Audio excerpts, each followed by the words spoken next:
This episode of Principal Center Radio is brought to you by the Project-Based Learning Network. Dr. Amy Bader, the director, is a professional curriculum writer and the leading expert on standards-based PBL. She trains teachers how to write high-quality PBL units in the Project-Based Learning Curriculum Developer Certification Program, and she teaches leaders how to implement successful PBL initiatives in the Project-Based Learning Instructional Leader Program. Learn more at principalcenter.com/PBL. Welcome to Principal Center Radio, helping you build capacity for instructional leadership. Here's your host, Director of the Principal Center, Dr. Justin Bader. Welcome, everyone, to Principal Center Radio. I'm your host, Justin Bader, and I'm honored to welcome back to the program Dr. Barbara Blackburn. Barbara Blackburn, PhD, is the author of more than 38 books and a full-time consultant who works with schools around the world to help raise the level of rigor and motivation for professional educators and students alike. Dr. Blackburn has been repeatedly named to the top 30 education gurus and top 10 professional development programs by global gurus, and she is our number one guest on Principal Center Radio, and I'm honored to have her back today to discuss the second edition of her book, Rigor and Assessment in the Classroom, Strategies and Tools. And now, our feature presentation. Barbara, welcome back to Principal Center Radio. Oh, thank you so much. It is always a pleasure. Y'all are my favorite place to talk to. Well, you're our favorite guest, not only because of your excellent books on rigor and related topics, but just because it's a lot of fun to speak with you. So thanks for being here today. Thank you. I wonder if we could start by talking about the connection between rigor and assessment. And it seems fairly logical to me that assessment would be a central and crucial topic for rigor because, we can't just guess at rigor. We have to actually assess the level of rigor that we are approaching the learning with in our classrooms. Take us into a little bit of your perspective on that connection between rigor and assessment. Well, I think it's a core part. My definition of rigor, which came from a lot of years of research, is that rigor is creating an environment in which each student is expected to learn at high levels. Each student is supported so he or she can learn at high levels. And each student demonstrates learning at high levels. And that each student demonstrates learning at high levels is assessment. And so if we do rigorous activities, if we tell students we hold them to high expectations, and then we give them a basic true-false test, we're not actually assessing at a level of rigor. Now, you can, if you want to use a true-false test, you simply have them, for anything that's false, they have to rewrite it as true. Okay, that makes it more rigorous. But a true-false test in itself is not that rigorous. So it's a little bit of the working backwards. I start with what is my task, and then I figure out how I'm going to teach to get there, because that's really what you want to do. And when I look at the task, I go, does this expect students to work at high levels? Is that what I'm doing? Do I have high expectations in this task? And if I'm asking them to write a basic summary, I probably am not. But if I'm asking them to analyze and justify and provide evidence and design their own experiments instead of just doing what I hand them, then I have high expectations. They're demonstrating it at high learning. And from a planning perspective, then I have to figure out how to help them get there. And that's the instruction and the scaffolding piece. Well, I appreciate, Barbara, that backwards planning process from saying, okay, what kind of learning do we want to assess, in whatever way we're assessing it? And what kind of learning do we want to see on that assessment? And then working backwards from there to plan the learning activities that will build students up to that point. And I'm reminded of the phrase assessment for learning, that it's not just assessment of learning. We're not just trying to measure, we're also trying to increase the learning that's taking place. How does thinking about rigor and assessment and using some of the strategies in the book actually increase the amount of learning? Because obviously there are better and worse ways to measure learning if that's our only concern, but it sounds like there's a lot more opportunity here. Well, if you focus backwards and you are choosing rigorous tasks, okay, now, again, if you choose something basic, that's not going to work. But if you've got a rigorous task and you're planning backwards from it, naturally what is happening is you are planning for depth, not coverage. And that makes a difference. For again, I was in a middle school classroom and the students had to find 3 sources. They had to choose a topic. They had to find 3 sources. Then they had to summarize that information. Then they had to create a PowerPoint and do a video that was embedded in the PowerPoint that told what they had learned. And it sounded so awesome. But when you stripped away all of the glitz of the technology, students were reading and summarizing. And that is not rigorous. That is not. It's important and we need to do it, but it's not rigorous. They didn't have to state an opinion. They didn't have to take a stand. They didn't have to justify what they were saying. There was none of that. They didn't have to go beyond the text to show they understood it in a broader context. And so it wasn't a rigorous task. On the other hand, a really good one, this is a great science one, and this one's in the book. So it's choose an invasive species, such as the cane toad in Australia. Investigate how they became invasive, what impact they are having on today's environment, and how the problem can be solved. Now, that by itself is pretty rigorous, but you keep going. Now, you are a social media influencer. Create a campaign to teach people about the invasive species. Create a logo that represents the campaign and develop at least 5 social media postings, blogs, videos, etc., to advocate for your solution. So the level of what students are being expected to do there is much, much higher. And that's really what you want. You want a very high level assessment. And again, you may be thinking, well, my students couldn't do that. Well, they may not all be able to do that. That's where your instruction comes in. That's where your scaffolding comes in. That is so important. I wrote a whole book on that called Scaffolding for Success, because you do have to be able to scaffold them. You don't give up on them doing the rigorous activity. You help them get there.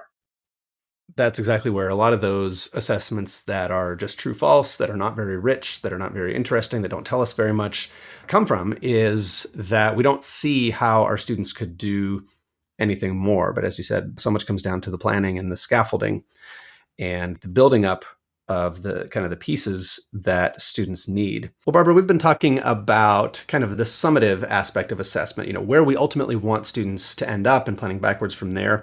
But you also have a chapter on formative assessment for rigor. And I appreciate the real-time information that formative assessment gives us because it allows us to make adjustments. What's your view of the role of rigor in formative assessment, and what are some strategies from chapter 4 that you want to share with us? Well, I think if you want students to work at rigorous levels, you have to be formatively assessing as they go. Otherwise, you don't know where they need help. Students aren't going to get to rigorous tasks on their own. We don't get to rigorous tasks on our own. For those of you listening, if you think about your first year as a teacher or your first year as a principal, you probably needed help. You probably had to ask some questions. You probably needed to go to someone and show them something and ask them if you were doing it right. Those were formative assessments. And if you didn't have them, you probably would have made a mistake. I mean, we all did. I certainly did as a teacher. And so formative assessment is what helps us understand where students are and where they need help, instead of just trying to give them general help that may or may not hit the mark. My mom has an infection right now. My mom is 92. She has Alzheimer's. She can't always tell what's going on, but she has an infection and they gave her an antibiotic for it. Well, after 10 days, the antibiotic isn't working. So they called us yesterday and they're going to give her a different antibiotic. But what they're going to do is a blood test that will show exactly which antibiotic she needs. That's also formative assessment, because you need to know exactly what support they need. So, for example, I may just need to know yes or no on something. And if so, I can use a dual response card and just have the students give me a yes or no, or a thumbs up or a thumbs down. If I just need to know if they understand something, pretty basic, I can do that. But a lot of times I need to know more than that. I need to know if they're making applications across different areas. So Make It New, that's in the book, gives them a 4-column chart, and they have to fill out how what they are learning applies to another book or text, how it applies to me, how it applies to the real world, and how it applies to something else. Now, if I get that formative assessment, I get an entirely different set of information, because I find out what they know. I find out how they're making those applications, how they're thinking. I find out if they're making those connections. Now, another one that's really good is to have them doing some self-assessments. And you may take the task and have them do 2 rows of thinking. The first row is they think about what they know and then how they know it. But the second row is they think about what they don't know and what they can connect it to. And again, I'm getting at different information there. So it's diagnostic information. And you have to really pick the right formative assessments to get the information you need. And that really makes a difference in how effectively not only students learn, but how effectively you instruct. And one tool that a lot of people might not even think of as an assessment tool that you highlight in the chapter on formative assessment is simply observing students, thinking about what do I need to see students able to do, and not actually necessarily giving them something that you would think of as an assessment, but talk to us about observing a little bit. Yeah, it's funny because when I talk to people about observing, they go, "Isn't that like a kindergarten, first grade thing?" And it is, okay, but it's an everybody thing. And you start with just a simple observation checklist. And it's not necessarily the knowledge piece. I find them to be very important for the process piece of learning. So a math one might be student demonstrates problem solving. And you can do it as a check off yes, no, and then a space for evidence if you want to put it. Student persists when they are stuck. Student asks for help when they need it. I mean, those kinds of things are also important. And, they're not the content piece. Content pieces a lot of times can just get measured quicker in other tools. But an observation checklist really, really lets you see what students can and cannot do in terms of their thinking. And you can use them for all subject areas and really all grade levels. And so I think that's really important. Yeah, and the record keeping there, I think, is something that often, elementary teachers are prepared to do, are taught to do with running records and, as you said, kind of observation checklists and logs for observing individual students or conferring with them or, looking at their work. But often at the secondary level, we don't think about doing that. We've got a lot more students, and the thinking about assessment is mostly assignment based. So I really appreciate your calling our attention to that and just thinking about the process things. I was a science teacher, and one of the things that we have to work on, especially at the beginning of the year, is lab skills and making sure that students understand how to set up their lab notebook, how to handle their materials. And, that was something that I taught, but I didn't really think about assessing it as a discrete skill or as something that I needed to actually keep records on. So I love that. And I think a lot of people would find that really helpful. And if you're an upper grades teacher and you're going, I don't want 180 sheets of paper on students, I get that. Here's all you have to do, okay? Take a page out of your grade book or print a grid off the computer, do your roster, and at the top list what 3 things you're looking for. And don't do 20, okay? Don't do that. Do like 3 to 5. You just want some simple ones. Put those at the top. And then when you get to Justin, you put a Y or an N underneath it. And then you can look at your whole class set or your whole student set for if you've got maybe 6 classes and see how many Y's and how many N's did you have. What do you need to pay attention to in class? It gives you a good way to get that overall formative assessment to inform your instruction. And so many implications for grouping and for reteaching. You also talk in that chapter about conferring with students, having conferences with individual students, interviewing students, which again, I think is something that our elementary colleagues probably do more frequently than those of us who taught secondary. Talk to us a little bit about those one-on-one conferences with students. Well, I think, again, what happens with that is you get more information. So it's about the type of formative assessment it is. Did I do conferences with my students every day? No, that was too much work. Okay. It was just too much work. Did I do it? Well, I actually did with my elementary Title I students, but with my general students, I did not. Did I do them sometimes? Yes. And so what you want to do is pick a particular time or a particular problem. And I'm going to stick with math because we did the observation checklist for math. Here's some sample observation questions. How did you determine the answer? Were there any steps that were particularly challenging? Is there another way you might have solved this? How would you explain this to another student? And you might not ask all 4 of them, but that gives you several. So what I might do is say, okay, I'm picking week 5. Okay, we're at about midterm. I want to just sort of get a more focused snapshot. I've been getting big pictures, but I want to get a more focused snapshot. So I say that what I'm going to do that week is have some challenging questions that I can do interviews with students. And I may try to get to just 5 students a day and do 3 minutes apiece with them, knowing that some are going to take longer, some are going to be quicker. And I'm going to do that. And I'm just going to make really quick notes. Again, use your grade book. You can do it that way. And then that may be all I do during an entire 9-week period. I do one set of conferences, and that's okay. But I'm going to find out which ones really need reteaching versus me having to reteach it to everybody.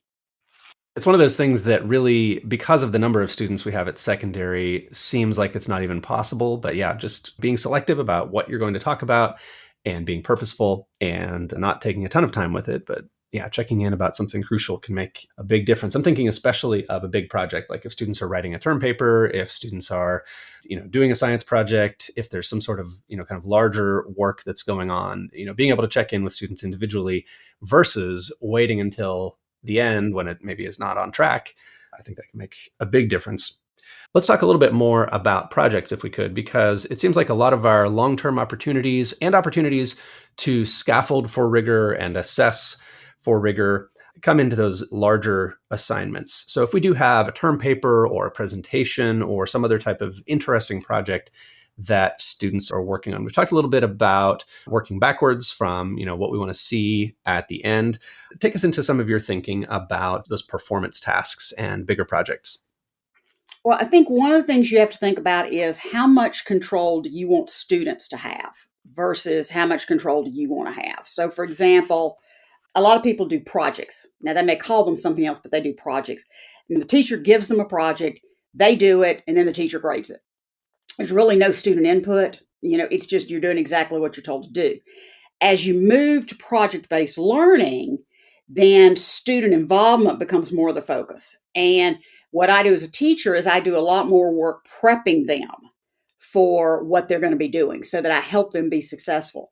But then there's problem-based learning. And in problem-based learning, student inquiry is the focus. So they're coming up with their questions. They're coming up with what they want to learn. They're coming up with how they want to do it. I was with a high school and there had been an accident and a student was killed near the school. And what they were doing, the students came up. They said, we want to try to figure out how to prevent that from happening again. And they got into groups and they each came up with a strategy of how they could prevent future accidents. And then they went off with that in terms of the project and what they were going to do. And they were really given total freedom in how they could do it. So that is more of a problem-based learning. And you may be thinking, oh, you're just, doing words. Well, I'm really not doing words. That's very different from I ask you to go back to the toad one. I give you that I want you to look at invasive species and then I want you to be a social media influencer. That's more of a project because I'm dictating more of it. And one is not better than the other necessarily, okay? For a lot of students, they're not ready to jump into the total involvement in driving it. I taught struggling students who would not have been able to do that. They simply would not have been. But I could help them get to higher levels if I structured it for them. So you do have to think about that a little bit. But you want them in a project or a problem assignment. What you really want them doing, again, is working at that high level. So let's say that you've got students who've read Charlie and the Chocolate Factory.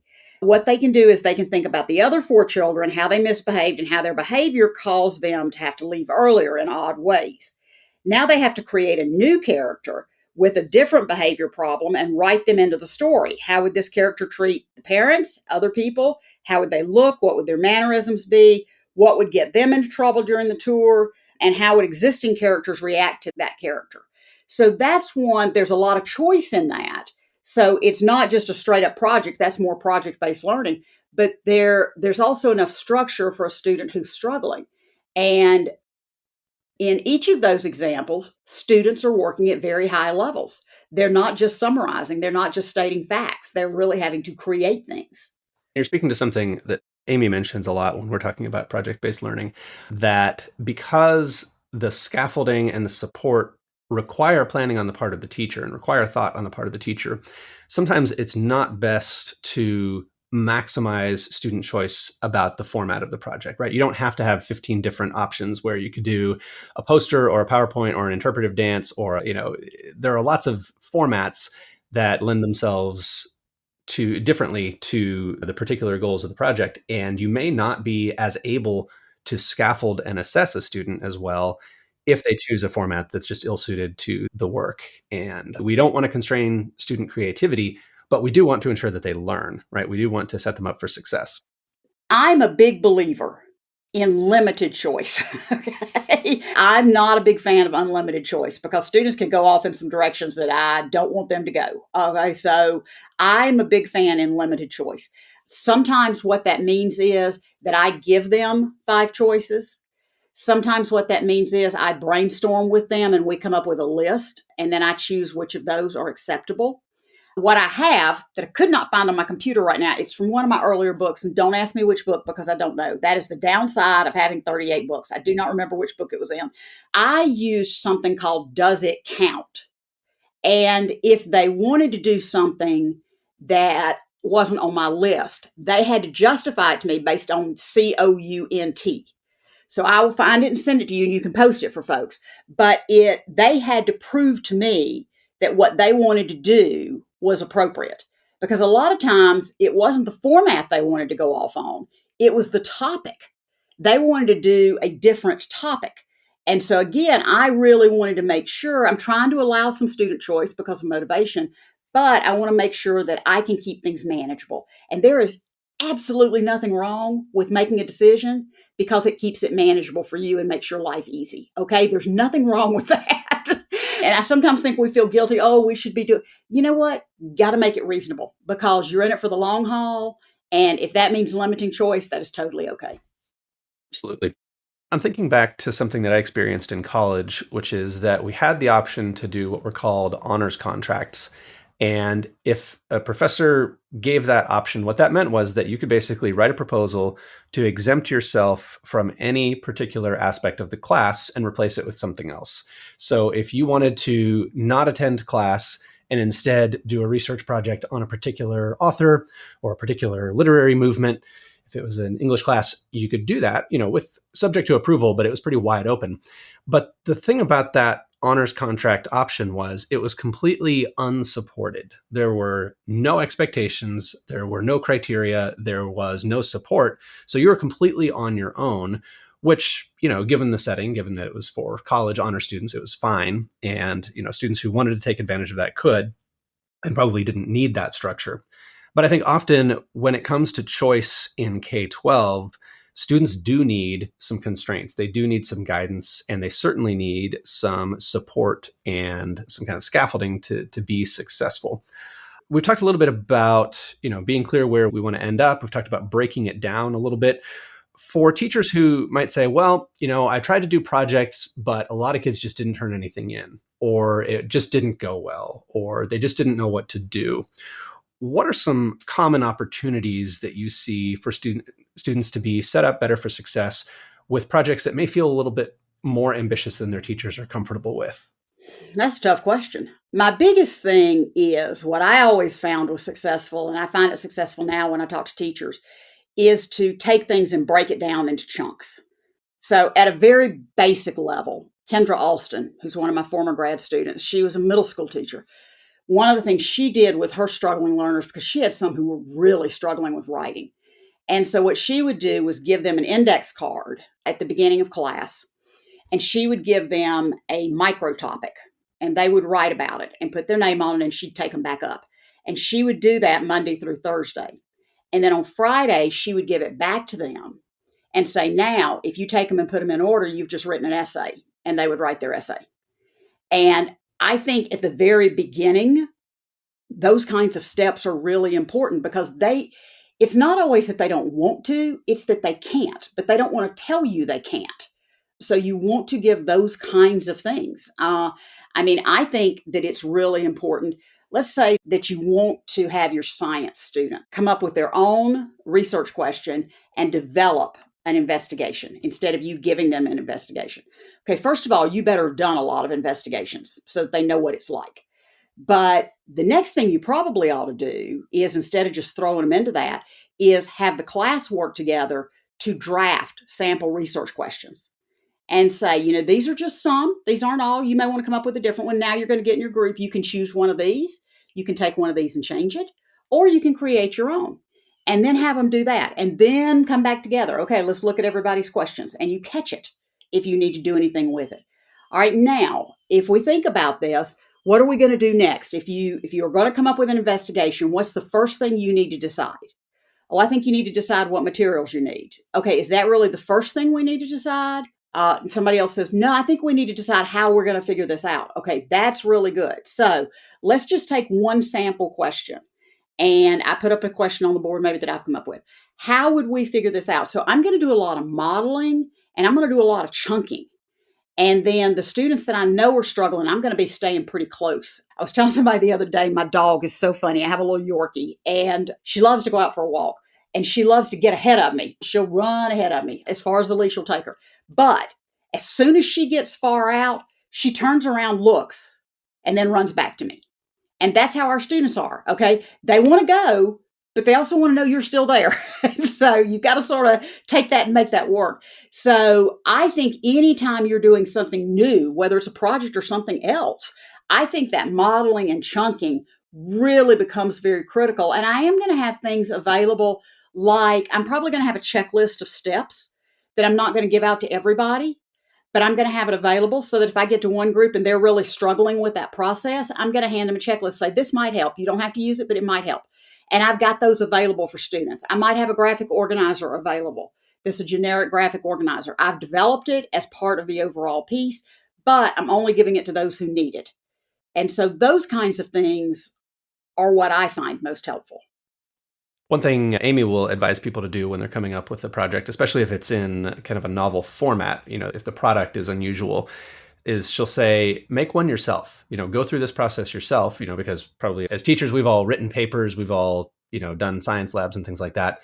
But if we have a different idea for a product, it may be helpful to actually go through the steps ourselves so that we have some experience figuring out where the sticking points are going to be for students. And so we have an exemplar to show students, here's how I did it and here's how you can do it, to provide that support. Barbara, what a lot of this seems to come down to is making the learning richer and more interesting and not simply harder. And I know you talk in your books about how rigor is not just more, it's not just harder, but there are dimensions to it that enrich the learning. Talk to us about the difficulty angle a little bit, because I think it's unavoidable. Like when we're talking about rigor, we are talking about ambitious learning targets. We are talking about more difficult work to some extent, but not just that. Do I have that right? Take us into your thinking on that difficulty question. And I'm going to give you another math example, not because I'm a math person, but because I've got a good example with math with it. And math is one of those subjects that people say, no. It's just difficult. It's just hard. There is a difference. And let me start by saying more is not better. Okay. Because honestly, if they can't do 10, they can't do 20. Okay. So just hang that one up. You'd rather have fewer that are more challenging. And adding in the value and interest helps students keep going when they're stuck. That's what it does. It's the motivational aspect. So my stepson did not like math when he was in school. He had a bad experience with it in elementary school. He just didn't like it. So he gets to middle school and he's got this great teacher. I mean, I loved her. So did his dad. We just thought she was great. And he came home one day and he said, I've got a project to do. And we thought, oh no, this is not going to go well. And he said, no, I'm really excited about it. And what they had to do, they had been studying geometry and they had to give a comprehensive view of how geometry applied to life. Okay. I mean, think about that. That's definitely challenging. That's definitely challenging. But she had given him a suggestion. She had talked to him enough that she knew he really liked to skateboard. That's what he did every day when he came home. And he really liked to video his friends skateboarding. So she suggested that he make a video of his friends skateboarding and explain how all of the different things had to do with geometry and life. Scored an A, turned him around on math. I mean, it was unbelievably fabulous. And that was a very challenging type of task. It wasn't necessarily computation, but he really did have to show what he understood.